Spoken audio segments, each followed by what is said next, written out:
जरा माइनू सिंगी गोल काली अख वाल एक भी ना चिट्टा होए। ठीक है टोर टोर जान दे परां नूं। लम्मी मूरत कन्नी बरीक पिछे बटन जेड़े भरा नीली दे मंगदे ने निक्का जिहा साडा छलेडा मुंडा इनू इंज खिच्चण डई है जिवें रस्सी खिच्ची दी है। आ घुट के फाड़े नू ये जंगली मज्जां ने नहीं खलोंदियां। लो दोस्तों ये जेड़े भाई नू गब्बन गब्बन पसंद आए 7,90,000 दी सूक नहीं बैसना किसी भरा ने कि यार ये जेड़ा रेट है सून वाली दा होर ते गब्बन दा होर।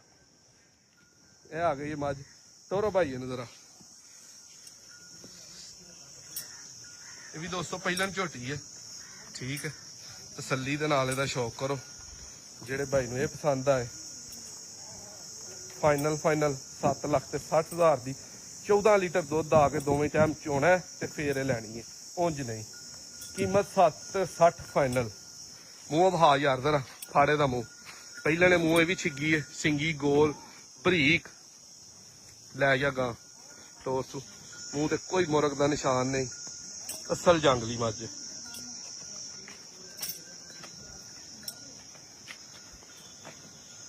जेड़े भाई नू पसंद आई 7,60,000 दी 14 किलो दुध चवा के दोवां टाइमां दा पिछे दे कट्टा जे बनो भाई इनू भी जरा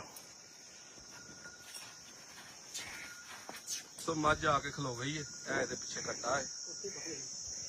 खलोती दे नजारे नशा हो रहे तुरदी फिरदी दा हो रहे लिबास थन चारे पूरे कमाल दे लगे ने।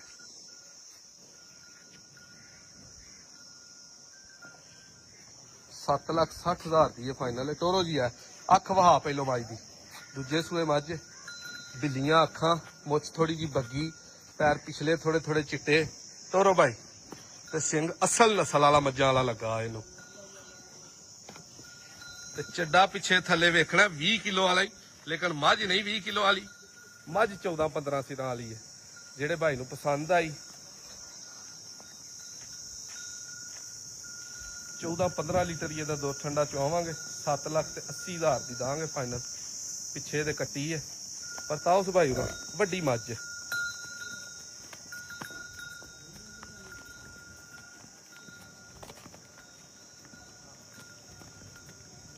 इत्थे खिलारो। हाँ भाई जरा इधर नू परताओ हो पूरा नू रानू रानू परताओ इहदा शौक ते कराओ जरा गां नू टोरो 7,80,000 वाला इहदे च है की है थन लगा इनू दोस्तों फुट फुट दियां विरला ते चड्डा वेखना किड्डा वड्डा माशाल्लाह लगा है। परता लियाओ सुरा पिछे भी कट्टी